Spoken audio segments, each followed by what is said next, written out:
देखते ही देखते ये शहर सूना हो गया।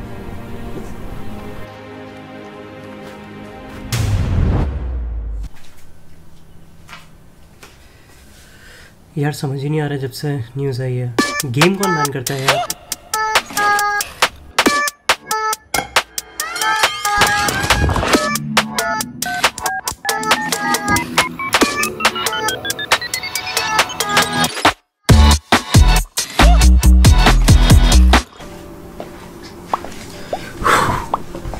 हाँ भाई, हंस क्या रहोगे।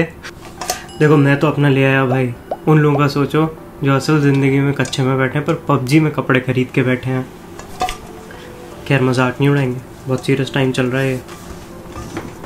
What's up everyone, this is Pranay and welcome you to my channel। यार एक ही तो गेम था जो टोटली फ्री था, उसको खेलने के लिए ना कोई महंगा मोबाइल चाहिए था ना कुछ खास चाहिए था, और तुम्हारा भाई उसमें प्रो स्ट्रीमर बन चुका था। फिर मोदी जी ने मॉर्निंग में एक ऐसी तबाह न्यूज़ दी कि दिल बैठ गया यार। खैर पबजी के बारे में एक पॉइंट बताता हूँ। जो कोट है winner winner chicken dinner, actually US में ग्रेट डिप्रेशन के टाइम पे ओरिजिनेट हुआ। क्या होता था, जो भी लोग वहाँ गैम्बलिंग कर रहे होते थे, अगर कोई जीतता था तो सब लोग आसपास वाले चिल्लाते थे winner winner chicken dinner. And वो इतना फेमस हो गया पबजी से कोट कि अब हम उसे जानते हैं। यार मॉर्निंग में मेरे को लग रहा था क्या फालतू में गवर्नमेंट ने ये भी बैन कर दिया। तुम्हारा भाई जालिम परिंदा उसमें फुल फेमस था। खैर मजाक कर रहा हूँ मैं, बस ऐसी नाम असली है मेरा ये उसमें, पर मैं ऐसा कुछ खास गेमर नहीं था। पर हाँ, मैं बहुत ज़्यादा गेम खेलता था, अभी नहीं बट आज से 1 साल पहले मेरा वीकेंड्स ऐसे जाते थे कि मैं फ्राइडे रात को बैठता था और कई बार मैं सैटरडे रात तक खेलता ही रहता था। संडे सोना पड़ता था क्योंकि मंडे ऑफिस है, बट भाई 1-1.5 दिन तो पूरा अच्छे से निकाल देता था इसमें। तो अगर आप ये कहोगे कि भाई तुझे नहीं समझ आता, तो इस मामले में दोस्त तुम गलत हो, क्योंकि भाई ऑनलाइन नहीं दिखाता पर खेलता अब भी था।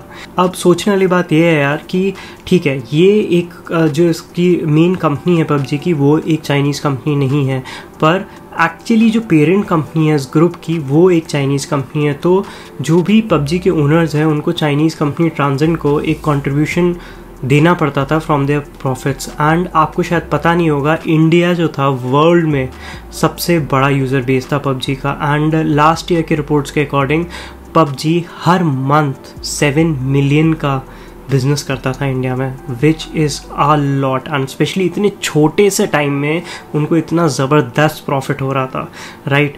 अब इस मामले में मेरे को नहीं पता है यार, और जो यूट्यूब पे लौंडे ज्ञान दे रहे हैं कि भाई पबजी कोई इन्फॉर्मेशन नहीं लीक कर रहा था, देखो हम में से जो लौंडे यूट्यूब पे ज्ञान दे रहे हैं उनमें से आधे से ज़्यादा अपने घर चलाने के भी कैपेबल नहीं है, ठीक है। तो जो बंदा देश चला रहा है वो हमसे ज़्यादा तो कैपेबल हो गई। एंड हमें अपनी लीडरशिप में इतना कॉन्फिडेंस तो होना चाहिए कि उन्होंने कुछ तो इन्वेस्टिगेशन की होगी बैकग्राउंड पे। चलो ये बात भी छोड़ दो कि वो यहाँ से इंफॉर्मेशन निकाल के वहाँ दे रहे थे, क्योंकि इसका कोई प्रॉपर विटनेस नहीं है या इसको प्रूव नहीं किया गया है। बट आप इसे इस तरीके से भी देखो कि हमारा जो रेवेन्यू में कॉन्ट्रीब्यूशन था वो बहुत ज़्यादा था। हम लोग वर्ल्ड का सबसे बड़ा यूज़र बेस हैं फॉर पबजी। एंड अगर हम एक दिन में साफ हो जाएं तो it's going to create a impact. देखो नहीं पता ये जो इन्फॉर्मेशन पबजी से उनको जाती हो वो चाइना किस तरीके से यूज़ कर सकता था या कहाँ कहाँ यूज़ कर सकता था। बट आप ये देखो कि आजकल हम लोग के बॉर्डर टेंशन्स बहुत हाई हैं, राइट।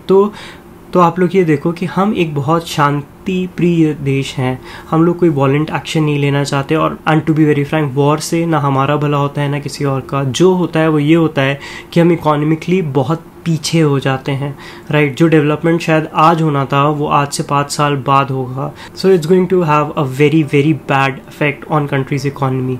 तो इन चीज़ों को देखते हुए अगर आपको किसी कंट्री पे प्रेशर बनाना है तो वो उसके इकोनॉमिक ग्रोथ से बना सकते हो, स्पेशली जब वो आप पे डिपेंडेंट हो।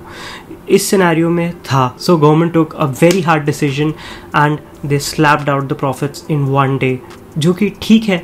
मैं शायद एज अ इंडिविजुअल यूज़र उसको ना समझ पाऊँ, बट देश पहले आता है, गेम कहीं नहीं आता है, छोड़ो इसको। आई होप है आप लोग समझ पा रहे होगे, पबजी और इससे एसोसिएटेड ऐप्स बहुत ज़्यादा इम्पैक्ट डालते हैं on our neighbouring country. In fact आप देखोगे चाइना से बहुत सारे स्टेटमेंट्स भी आ रहे हैं कि ये एक बहुत डिस्क्रिमिनेट करने वाला एक्शन है फ्रॉम इंडियन गवर्नमेंट एक नॉर्मल बिजनेस को बाहर परफॉर्म करने के लिए। On the other hand on the other hand आप ये भी देखो कि हमारी कोई कंपनी चाइना में उस तरीके से पेनिट्रेशन नहीं कर सकती। ये बस वन वे कम्युनिकेशन है कि वो आएँ, हमें सर्विसेज दें और हम उन्हें यूज़ करें। आप देखोगे फेसबुक, गूगल, यूट्यूब ये सब चाइना में बैन है। तो आप देखोगे चाइना अपने यहाँ पेनिट्रेशन उतना नहीं देता है, पर हाँ वो वर्ल्ड को पेनिट्रेट करना चाहता है in terms of how they communicate with everyone. They want to control on how and what we use, but on the other side वो अपने यहाँ का एक्सेस हमें नहीं देना चाहते। सो दिस इज़ समथिंग जो सोचने वाली बात है। क्या आपको ऐसे देश पे निर्भरता बनानी है जो कि आपको इन रिटर्न कुछ भी ना दे रहा हो? एंड टू ऑल कच्छाधारी पबजी प्लेयर्स, अब वॉशरूम में बैठ के अपने लिए असली कपड़े खरीद लेना।